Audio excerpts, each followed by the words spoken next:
தாய் வீடு ஆகஸ்ட் 2026. 11 வயதினருக்கும் உங்களுக்கும் இடையே. அத்தியாயம் 14. 11 வயதினரின் வாகனம் ஓட்டுதலும் மது போதைப் பொருள் பயன்பாடும். பாகம் 3. எழுதியவர் எஸ்.கே. விக்னேஸ்வரர். வாசிப்பவர் அரசி விக்னேஸ்வரர். ஹெரோயின். அமெரிக்காவில் 1,00,000க்கும் மேற்பட்ட ஹெரோயின் அடிமைகள் இருப்பதாக மதிப்பிடப்பட்டுள்ளது. அவர்களில் பெரும்பாலானோர் குறைந்த வருமானம் கொண்ட இளைஞர்கள் ஆவர். ஹெரோயினுக்கு புதிதாக வருபவர் பொதுவாக போதைப் பொருளை முகர்ந்து பார்ப்பதில் தொடங்கி பின்னர் தோலுக்கு கீழே ஊசி மூலம் செலுத்தி இறுதியாக நரம்புகளில் ஊசி மூலம் செலுத்தும் நிலைக்கு முன்னேறுகிறார். அவருக்கு ஹெரோயினுக்கான தேவை நாளுக்கு நாள் அதிகரித்து கொண்டே செல்கிறது. சில மணி நேரங்கள் போதைப் பொருளை நிறுத்தினாலே அவருக்கு தசைப்பிடிப்பு, வாந்தி, அதிக வியர்வை வெளியேற்றம் என்பவை ஏற்படலாம். இத்தகைய வித்தியாசமான அறிகுறிகளை மேலும் மேலும் ஹெரோயின் உட்கொள்வதன் மூலம் மட்டுமே நிறுத்த முடியும்.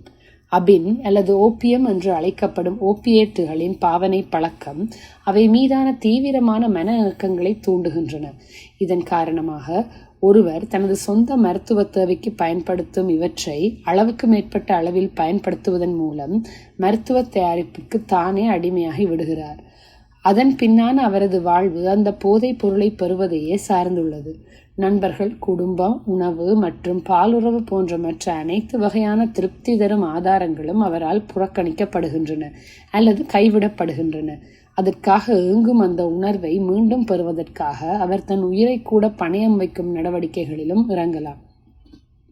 ஹெரோயினுக்கு அடிமையாகியவர்கள் தாம் அளவுக்கு அதிகமாக உட்கொண்டு விடுவோமா, ஓடி அல்லது ஓவர்டோஸ் என்கிற தொடர்ச்சியான பயத்துடனேயே வாழ்கின்றனர். ஹெரோயின் மிகவும் ஒழுங்கற்ற முறையில் கலக்கப்படுவதால் ஒரு தனிநபரின் போதையின் வீரியத்தை நிர்ணயிப்பது சாத்தியமற்றதாகிறது.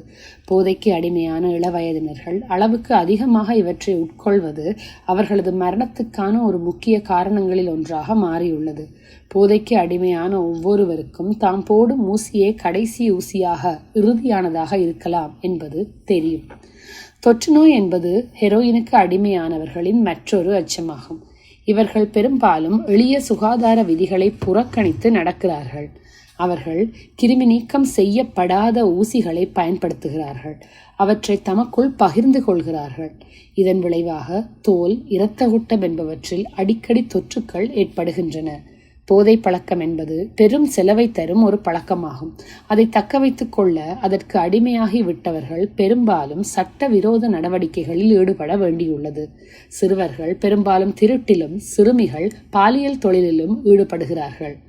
ஹெரோயினுக்கு அடிமையாகி போன ஒருவர் தனி ஒருவராகவே ஒரு குற்ற அலையை உருவாக்க முடியும். ஒரு குழுவாக அவர்கள் ஒரு சூறாவளியை போன்று இயங்குவார்கள். அவர்கள் தங்கள் சமூகங்களை சூறையாடி கொள்ளையடிக்கிறார்கள். நியூயார்க் நகரத்தில் மட்டும் ஒவ்வொரு ஆண்டும் $1 பில்லியன் அதிகமான மதிப்புள்ள பொருட்கள் இவர்களால் திருடப்படுகின்றன. பெரும்பாலான போதைக்கு அடிமையானவர்கள் சமூகத்திலிருந்து விலகி தனிமையில் வாழ்கிறார்கள். போதைப் பொருள்களுக்கான பணத்தை தேடுவதிலேயே அவர்களின் நேரமும் சக்தியும் செலவாகின்றது. அவர்களின் சட்டவிரோத செயல்கள் அவர்களை சமூகத்திலிருந்து மேலும் பிரிக்கின்றன.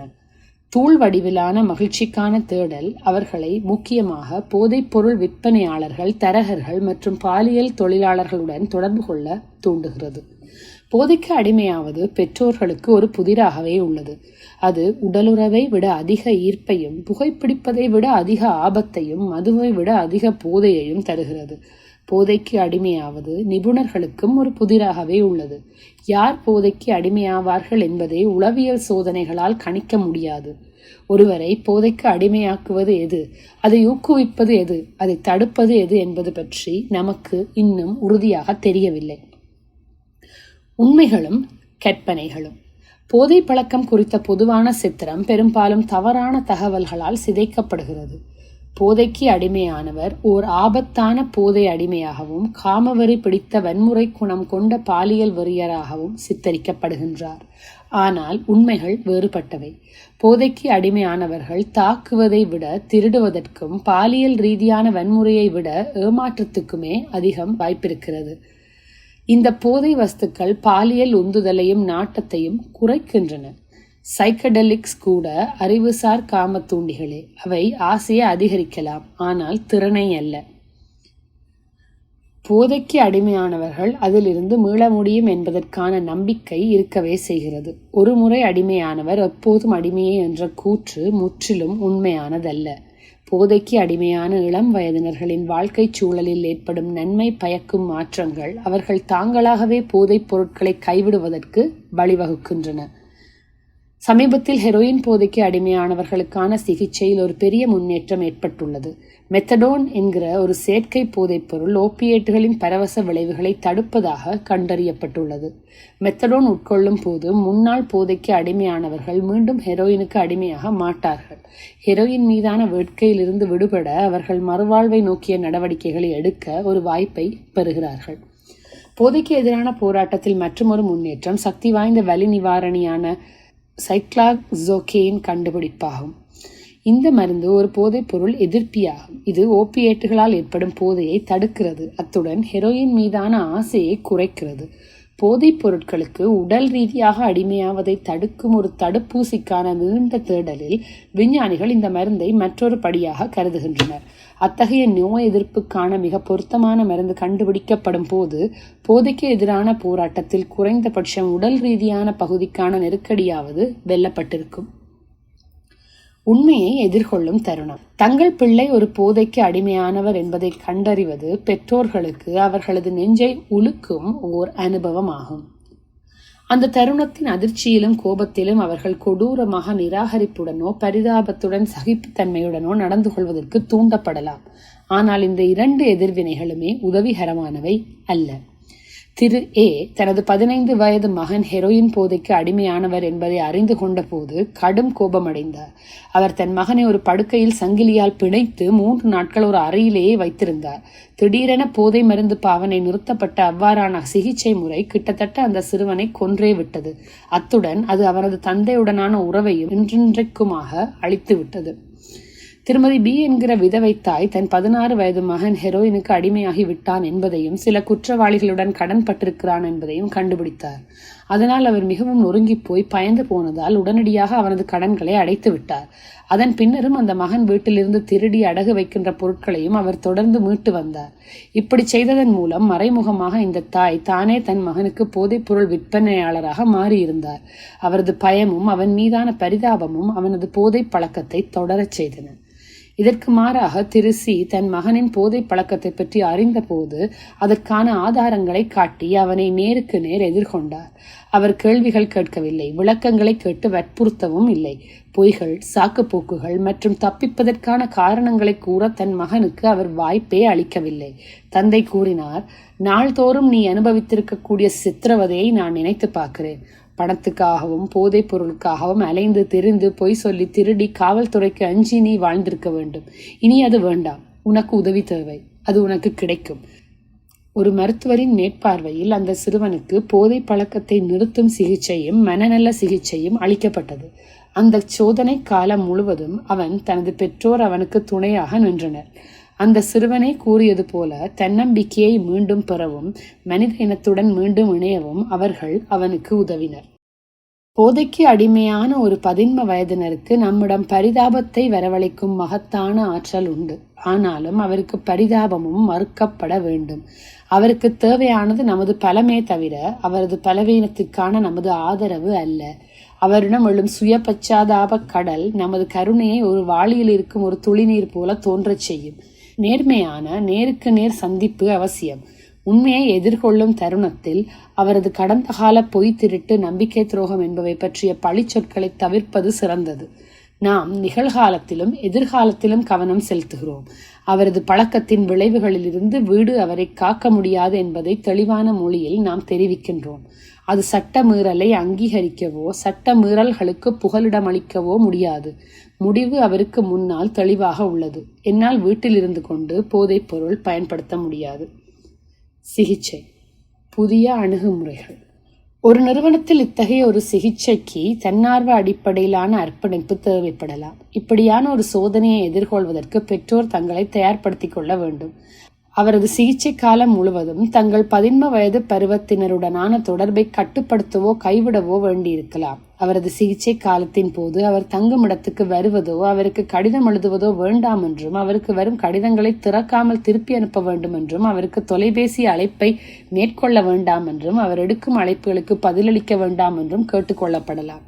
அவர் சிகிச்சையை மறுத்து விலகிச் சென்றால், அனுமதியின்றி வெளியேறினால் பெற்றோர்கள் அவரை தமது வீட்டுக்குள் அனுமதிக்க கூடாது.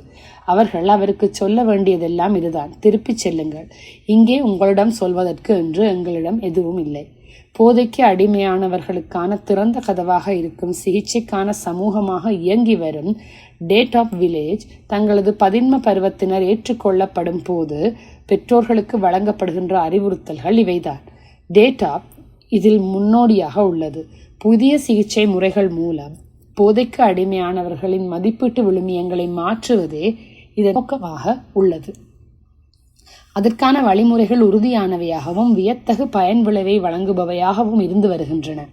மறுவாழ்வின் சில சிக்கல்களை விளக்குவதற்காக டேட்டாப்பில் பயன்படுத்தப்படும் செயல்முறைகள் தொடர்பாக அடுத்ததாக விரிவாக பார்க்கலாம். டேட்டாப் கிராம திட்டம். ஒரு மனநல மருத்துவரின் மேற்பார்வையின் கீழ் டேட்டாப் கிராமம் தங்கள் வாடிக்கையாளர்களை நன்கு அறிந்த திறமையான மோசடிக்காரர்கள், கைதேர்ந்த சூழ்ச்சிக்காரர்கள், நிபுணத்துவம் வாய்ந்த பொய்யாளர்கள் போன்றோரை கையாளக்கூடிய முன்னாள் போதை அடிமைகளால் நடத்தப்படுகிறது.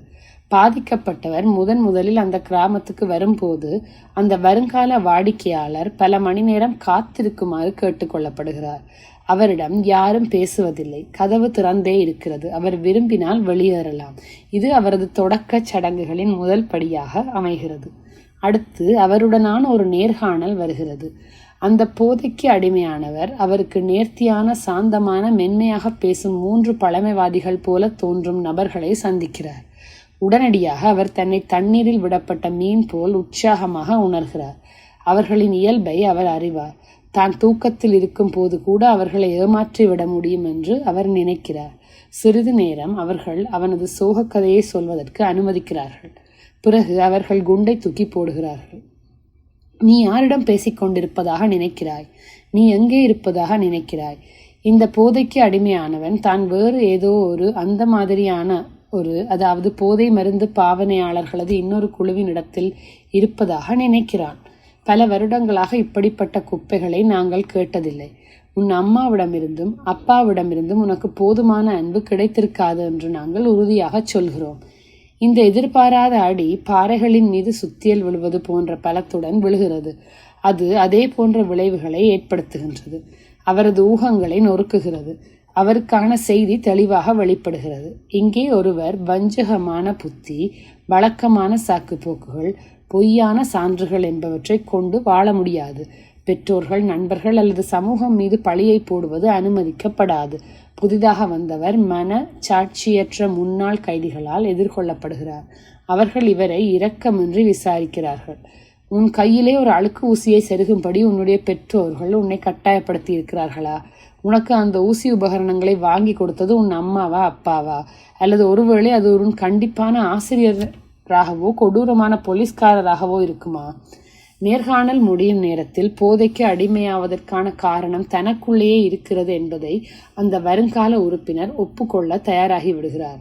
ஆரம்ப கட்ட சோதனைகளுக்கு பிறகு அந்த புதியவர் சில மூத்த உறுப்பினர்களுக்கு அறிமுகப்படுத்தப்படுகிறார். அவர்கள் அவருக்கு அந்த இடத்தின் விதிகளை, அது இயங்கும் முறை என்பவற்றை விளக்குகின்றனர். டேட்டாப்பின் முக்கிய விதிமுறையானது போதைப் பொருள், உடல் ரீதியான வன்முறை, தமக்கான பொறுப்பை தட்டி கழிக்கும் இயல்பு ஆகியவற்றை தடை செய்கிறது. ஆரம்ப கால உறுப்பினர்களுக்கு கூடுதல் கட்டுப்பாடுகள் இருக்கின்றன.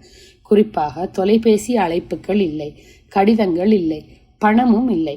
அவர் வளர்வதற்கான வழிகாட்டுதலும் ஒழுக்கமும் தேவைப்படும் ஒரு சிறு குழந்தையாகவே கருதப்படுகிறார். நடத்தையையும் விழுமியங்களையும் மாற்றுவதற்கான டேட்டாப்பின் முக்கிய ஊடகமாக சந்திப்பு குழு விளங்குகிறது. இந்த சிறிய குழுவின் சந்திப்புகளில் தற்போதைய ஒருவரின் நடத்தை, ஆளுமை என்பவை குறித்த விவாதம் மைய பொருளாக பயன்படுத்தப்படுகிறது. உறுப்பினர்கள் தத்தம் உள்ளுணர்வு மட்டத்தில் ஒருவருக்கொருவர் எதிர்வினை ஆற்ற விடப்படுகிறார்கள். அவர்கள் பெரும்பாலும் தரக்குறைவான மொழியை பயன்படுத்துகிறார்கள். இப்படி செய்வதற்கு அவர்கள் விடப்படுவதன் நோக்கம் உணர்ச்சிகளின் அடிமட்டத்தை அவர்கள் அடைய வேண்டும் என்பதே ஆகும். அதேவேளை உறுப்பினர்கள் கூர்ந்து கவனிக்கப்படுகிறார்கள், திட்டவட்டமான சொற்களில் விமர்சிக்கப்படுகிறார்கள். முக்கிய கேள்வி இதுதான்: அவர்கள் ஒவ்வொருவரும் தங்களை நேர்மையும் பொறுப்புணர்வும் கொண்ட நபர்களாக மாற்றுவதற்கான தெளிவான இலக்கை நோக்கி எவ்வளவு நெருக்கமாக பின்தொடர்கிறார்கள்? விவாதங்கள் கடுமையாகவும் வன்முறை கலந்த வார்த்தைகளால் நிரம்பியவையாகவும் இருக்கின்றன. குழு உறுப்பினர்கள் மூர்க்கத்தனமான வெளிப்படைத்தன்மையுடன் ஒருவரை ஒருவர் கடினமான வார்த்தைகளால் தாக்கிக் கொள்கிறார்கள். அங்கே பிரிந்தறியப்பட வேண்டியவை நிறையவே உள்ளன. ஒரு முழுமையான மதிப்பீட்டிற்கான அமைப்பாக அது மாற்றப்பட வேண்டும். போதைக்கு அடிமையான ஒவ்வொருவரும் யாரையும் காட்டிக் கொடுக்கக்கூடாது என்ற சாதாரண பொதுவான நடைமுறையை கைவிட்டு நம்பகத்தன்மை, ஒற்றுமைப்பாடு மற்றும் நேர்மை ஆகியவற்றை தராக மந்திரங்களாக கொண்ட ஒரு கௌரவமான நடைமுறையை ஏற்றுக்கொள்ள வேண்டும். டேட்டோப்பில் நடைமுறையில் உள்ள மற்றைய சிகிச்சை முறைகளில் 30 மணி நேரம் வரை நீடிக்கும் சந்திப்புகளான மரதான்கள், நீண்ட சந்திப்புகள் முதல் குறிப்பிட்ட மனநிலை பிரச்சனைகள் குறித்த பகுப்பாய்வுகள் அல்லது விவாதங்கள் மற்றும் தத்துவார்த்த சிக்கல் குறித்த தினசரி கருத்தரங்குகள் ஆகியவை அடங்குகின்றன. ஒவ்வொரு உறுப்பினரும் கருத்தாக்கம், நுண்ணிய சிந்தனை என்பவற்றுக்கு தாம் தகுதியானவரே என்பதை அவருக்கு உணர்த்துவதை நோக்கமாக கொண்டு இவை செய்யப்படுகின்றன. போதைக்கு அடிமையாக இருந்து மீண்ட ஒருவர் ஒரு முறை கூறிய, நான் டேட்டோப்புக்கு வருவதற்கு முன்பு போதைப் பொருளை தவிர வேறு எதை பற்றியும் என்னால் சிந்திக்க முடியும் என்று நான் நம்பியதே இல்லை என்ற நிலை வரும் வரை அவை தொடர்கின்றன. அனைத்து உறுப்பினர்களும் பல்வேறு பாத்திர பயிற்சி அமர்வுகளிலும் பங்கேற்கின்றனர். இந்த பாத்திரமேற்று நடித்தல் செயற்பாடு அவர்கள் வீட்டிற்கும் சமூகத்திற்கும் திரும்பிச் செல்லும் போது சந்திக்கக்கூடிய சூழ்நிலைகளை எதிர்கொள்வதற்கு ஏற்ற வகையில் அவர்களை தயார்படுத்துகிறது. டேட்டோப்பில் இருந்து பயிற்சி பெற்று தேறி வெளியேறிய பலர் பின்னைய காலங்களில் போதைக்கு அடிமையானவர்களுக்கான பல்வேறு சிகிச்சை மையங்களில் முக்கிய பணியாளர்களாக ஆகியிருக்கின்றனர். ஃபீனிக்ஸ் திட்டம். போதை பழக்கத்திற்கு எதிரான போரை செயற்படுத்துவதற்கு ஒரு கற்பனை திறன் வாய்ந்த ஆளுமை தேவைப்படுகிறது. நியூ சிட்டி அடிக்ஷன் சர்வீஸ் ஏஜென்சியின் ஃபீனிக்ஸ் திட்டம் அத்தகைய ஒரு துணிச்சலான வேலை திட்டத்தை உள்ளடக்கியுள்ளது. போதைக்கு அடிமையானவர்கள் அருகிலுள்ள கடை தெருக்களில் இருக்கும் சந்திப்பு மையங்களுக்கு அழைக்கப்படுகிறார்கள். பயிற்சி பெற்று வெளிவந்த முன்னாள் போதை வஸ்து பாவனையாளர்கள் அவர்களை சந்திக்கிறார்கள். இதற்கான அவர்களின் வருகையே மாற்றம் சாத்தியம் என்பதை நிரூபிக்கிறது. போதைக்கு அடிமையானவர் தன்னைத்தானே பார்க்கவும், தனது நிலையை உணர்ந்து கொள்ளவும், தனக்கு இன்னொரு தேர்வு இருக்கிறது என்பதை அறிந்து கொள்ளவும் இதன் மூலம் தூண்டப்படுகிறார்கள். விருப்பமும் தயார் நிலையும் இருக்கும் போது போதைக்கு அடிமையானவர்கள் முதலில் ஒரு நச்சு நீக்கல் பிரிவுக்கும் பின்னர் ஃபீனிக்ஸ் ஹவுஸ் எனப்படும் சிகிச்சைக்கான ஒரு சமூக குடியிருப்புக்கும் அனுப்பப்படுகிறார்கள். சிகிச்சை முறைகளில் மதிப்புகளை மாற்றுவது, பொறுப்பை எதிர்கொள்வது, முதிர்ச்சி அடைவது என்ற வரிசைப்படுத்தல் முறையில் அங்கு முக்கியத்துவம் அளிக்கப்படுகிறது. குழு ரீதியான சந்திப்புகள், கடின உழைப்பு, கலந்துரையாடல்கள், கருத்தரங்குகள் மற்றும் கல்வி ஆகியவை இங்குள்ள அன்றாட வாழ்வின் அங்கங்களாக உள்ளன. ஒருவர் 8 முதல் 18 மாதங்கள் வரை இந்த இல்லத்தில் வசிக்கிறார். அவரது அடுத்த கட்டம் மறுவாழ்வு திட்டமாகும். இந்த காலகட்டத்தில் அவர் இந்த அமைப்பின் ஏஜென்சி மையத்தில் ஒரு சிகிச்சை உதவியாளராக பணியாற்றுகிறார். இங்கு அவர் தேர்ச்சி பெற்ற சான்றிதழை பெற்ற பிறகு அவர் அந்த சான்றிதழின் உதவியுடன் அதே ஏஜென்சியில் ஊதியம் பெறும் பணியாளராக வேலை செய்யவோ வெளியில் ஒரு வேலையை தேடிக்கொள்ளவோ முடியும். தடுப்பு நடவடிக்கைகளின் மூலமாக மட்டுமே போதை பழக்கத்தின் போக்கை திருப்ப முடியும். போதை பழக்க சேவை முகாமைத்துவம் போதைக்கு அடிமையானவர்களின் உறவினர்கள், அக்கறையுள்ள குடிமக்கள், நிறுவன அமைப்புகள் மற்றும் எளிதில் பாதிக்கப்படக்கூடிய இளம் வயதினர்கள் என்று தனது திட்டத்தை பல முனைகளில் இயக்கி வருகிறது. REAR, Rehabilitation of Addicts by Relatives and Employers, WARE, Addiction Workers Alerted to Rehabilitation and Education ஆகிய 2 சமூக குழு அமைப்புகள் போதை பழக்கத்திற்கு வழிவகுக்கும் சமூக நிலைமைகளை மாற்றுவதற்காக செயற்பட்டு வருகின்றன. REAR அமைப்பின் உறுப்பினர்கள் போதைக்கு அடிமையானவர்களின் பெற்றோர்களும் உறவினர்களும் ஆவர். வாராந்த கூட்டங்களில் பெற்றோர்கள் தங்கள் போதைக்கு அடிமையான மகனுக்கு அல்லது மகளுக்கும் தங்களுக்கும் எவ்வாறு உதவி பெறுவது என்பதை கற்றுக்கொள்கிறார்கள். ஔவையார் அமைப்பின் உறுப்பினர்கள் போதை பழக்கத்தை உருவாக்கும் மனப்பான்மைகளையும் நிலைமைகளையும் மாற்ற விரும்பும் அக்கறை உள்ள குடிமக்கள் ஆவர். அவர்கள் தடுப்பு முறைகளில் பயிற்சி பெறுகிறார்கள். அவர்கள் உள்ளூர் போதைக்கு அடிமையானவர்கள், போதைப் பொருட்களை முயற்சிக்கும் 11 வயதினர் மற்றும் போதைப்பொருள் பயன்பாட்டுக்கு வழிவகுக்கும் சமூக நிலைமைகள் குறித்து கணக்கெடுப்புகளை நடத்துகிறார்கள். போதைப்பொருள் பழக்க சேவை ஏஜென்சி தி அடிக்ஷன் சர்வீஸ் ஏஜென்சி என்பது இளைஞர்களுக்கான ஃபீனிக்ஸ் பகல் நேர மையங்களையும் ஆதரிக்கிறது. அங்கு 11 வயதினர் தங்களின் சமூக விரோத மனப்பான்மைகளை எதிர்கொள்ளவும் சமூக விரோத நடத்தையை மாற்றிக்கொள்ளவுமான சவால்களில் விடுக்கப்படுகிறார்கள். பல்வேறு வகையான கல்வி, பொழுதுபோக்கு நடவடிக்கைகள் என்பவை வழங்கப்படுகின்றன. அவை பதற்றத்தை குறைக்கவும், நம்பிக்கையை ஏற்படுத்தவும், சுயநம்பிக்கையை வலுப்படுத்தவும் வடிவமைக்கப்பட்டுள்ளன. மற்றொரு திட்டம் இளந்தலைவர்களை அயலில் உள்ளவர்களுக்கான தடுப்பு பணியாளர்களாக ஆக்குவதற்கு பயிற்சி அளிப்பதில் கவனம் செலுத்துகிறது. அவர்களின் திறமையும் அனுபவமும் மற்றைய இளைஞர்களை போதைப் பொருட்களை நிராகரித்தல், ஆக்கப்பூர்வமான சமூக நடவடிக்கைகளை தேர்ந்தெடுத்தல் என்பவற்றில் இணங்க வைப்பதிலும் உதவுகின்றன. ஃபீனிக்ஸ் மையங்கள் நியூயார்க்கின் 5 பெருநகரங்களிலும் அமைந்துள்ளன. உதவி நாடும் போதைக்கு அடிமையானவர்கள் அல்லது அவர்களது உறவினர்களுக்கான முதல் பரிந்துரை மையமாக அவை விளங்குகின்றன. போதைக்கு அடிமையானவர்களுக்காக வாரத்தில் 7 நாட்களும் 24 மணி நேரமும் இவை செயற்படுகின்றன. ஆரோக்கியத்திற்கான பாதை. ஒரு போதைக்கு அடிமையானவரின் ஆரோக்கியம் மற்றும் முதிர்ச்சிக்கான பாதை என்பது மிகவும் கடினமானது. மற்ற ஆண்கள் வாழ்நாள் முழுவதும் உழைத்து பெறும் பாதுகாப்பு, அதிகாரம், இன்பம் போன்றவற்றை உடனடியாக பெற்றுவிடலாம் என்கிற மாயையை போதைப் பொருட்கள் அவருக்கு அளித்துள்ளன. இப்போது அவர் உடனடி மனநிறைவு இல்லாத வாழ்க்கையை எதிர்கொள்ள வேண்டியிருக்கும். அந்த மாய ஊசியோ இதமளிக்கும் மாத்திரையோ கவர்ச்சிகரமாக அருகில் இருக்கும் போது அவர் தனது பதற்றத்தை தாங்கிக் கொண்டு அதனால் வரும் சோதனையை எதிர்க்க வேண்டும். போதைக்கு அடிமையானவரின் நிலையை வெர்ஜிலின் வார்த்தைகள் மிகச் சிறப்பாக விவரிக்கின்றன. நரகத்துக்கு இறங்குவது எளிது. இரவும் பகலும் அதன் வாயில்கள் திறந்தே இருக்கின்றன. ஆனால் மீண்டும் அந்த சரிவில் ஏறி வெளியேறி தப்பிச் செல்வது என்பதோ உண்மையில் ஒரு கடினமான செயல். 11 வயதினரிடையே போதைப் பொருள் துஷ்பிரயோகம் என்பது ஒரு பிரச்சனையாகவே நீடிக்கிறது. அதன் தீர்வு அந்த 11 வயதினருக்குள்ளேயே உள்ளது. குழந்தை பருவத்தில் இருந்து முதிர் பருவத்திற்கு மாறும் காலகட்டத்திற்கு பொறுப்பு முதிர்ச்சியும் தேவைப்படுகின்றன. கவலையை தாங்கிக் கொள்ளவும், பதற்றத்தை சகித்துக் கொள்ளவும், சந்தேகங்களை கையாளவும், முரண்பாடுகளை சமாளிக்கவும், விரக்தியுடன் வாழவும் பெருகி வரும் திறன் அதற்கு தேவைப்படுகிறது. பெரும்பாலான 11 வயதினர் இந்த கஷ்டங்களை சமாளித்து விடுகின்றனர். சில 11 வயதினரால் முதிர்ச்சியின் பொறுப்புகளை எதிர்கொள்ள முடிவதில்லை.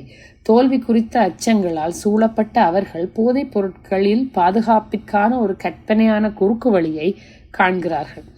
போதைப்பொருள் பழக்கத்திற்கான குறிப்பிட்ட தீர்வை ஆளுமை வளர்ச்சி என்னும் பொதுவான பிரச்சனையிலிருந்து பிரிக்க முடியாது. நமது பிள்ளைகளின் நியாயமான தேவைகளை எவ்வாறு பூர்த்தி செய்வது என்பதை நாம் எவ்வளவு அதிகமாக கற்றுக்கொள்கிறோமோ அந்த அளவிற்கு அவர்கள் சட்டவிரோத இன்பங்களை நாட வேண்டிய தேவை குறையும். சுயசார்பு தன்மையுடனான செயல் அதிகரிக்க போதைப் பொருள் பழக்கம் குறையும். ஆனால் மனம் போக்கிலான தன்மை அதிகரிக்க இத்தகைய ரசாயன பழக்கத்தில் இருந்து தப்பிப்பதற்கான வாய்ப்புகள் குறையும். நாம் கோரிக்கைகளை முன்வைக்கும் போதும், வரம்புகளை நிர்ணயிக்கும் போதும், விழுமியங்களை வலியுறுத்தும் போதும் கூட மனித நேயத்துடனும் உதவிகரமாகவும் இருக்க அனுமதிக்கும் மனப்பான்மைகளும் திறன்களுமே போதைப்பொருள் துஷ்பிரயோகத்திற்கு எதிரான சிறந்த பாதுகாப்புகளாக இருக்க முடியும். நன்றி.